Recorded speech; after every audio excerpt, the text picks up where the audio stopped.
ចាំបងប្អូនយើងបាទបើសិនជាចង់ឲ្យទស្សនាកាន់តែច្រើនជួយមិនសិនបាទជួយ share ឲ្យបងប្អូនមានដទៃទៀតដែលគាត់ជាអ្នកស្រឡាញ់គុណខ្មែរឲ្យបានចូលរួមទស្សនាឲ្យច្រើនគាត់ក៏ទាំងអស់គ្នាផងដែរ ឆោតឯងទេដែរបាទគុំមកដល់គ្នាថ្ងៃនេះតាមប្រពៃណីដើម្បីអបអរបាទសតោពិធីបុណ្យអង្គបណ្ដាប្រទីបនិងសព្វថានិងអបបងបាទផ្សារភ្ជាប់ពិធីបុណ្យប្រពៃណីខ្មែរជាមួយសិល្បៈគុណខ្មែរដែលជាមរតកដូនតាបានបន្សល់ទុកជាច្រើនជំនាន់មកហើយខ្មែរបព្វជិះនៅតែបន្តចូលរួមចំណែកក្នុងការអភិរក្សសិល្បៈវប្បធម៌ប្រពៃណីខ្មែរជាពិសេសបណ្ដុះស្មារតីក្នុងកំណត់កូនចៅជំនាន់ក្រោយឲ្យកាន់តែយល់ដល់ទូលនីលើសម្បត្តិវប្បធម៌ខ្មែរតាមរយៈការឧបត្ថម្ភលើវិស័យជាច្រើនធ្វើយ៉ាងណាដល់ខាត់សម្រាប់វិកីឡាករដើម្បីសាងកេរ្តិ៍ឈ្មោះគុណខ្មែរឲ្យកាន់តែល្បីលើទីសម្រាប់បាននៅផលិតផលបែបកម្ពុជាស្តង់ដារគុណភាពលើលោកមានជំរឿន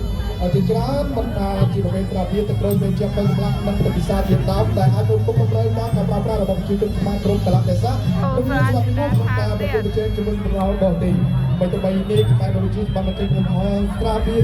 គឺជាស្រាបៀខេមរៀបលែនដែលជាសមត្ថភាពប្រមាណយោខេមរៀបនេះដែលឡងមកពីខេមរៀបព្រីមៀមខេមរៀបស្ត្រីខេមរៀបឡាយតែស្ទើរតែរួមបានការគ្រប់គ្រងបានលើរសជាតិគុណភាពពីអភិជនខេមរៀបវាលើកស្ទួយវិស័យគុណខ្មែរដល់ឆាកអន្តរជាតិចាំវាយប្រាប់ខ្ញុំផងដៃសិនណាចឹងបាទបើយើងមើលសម្រាប់សម្បល់ពណ៌នៃទាំងពីរនេះបាទគឺស្តៀងគ្នាកំពុងកំបបាទយើងមើលថាអាំសា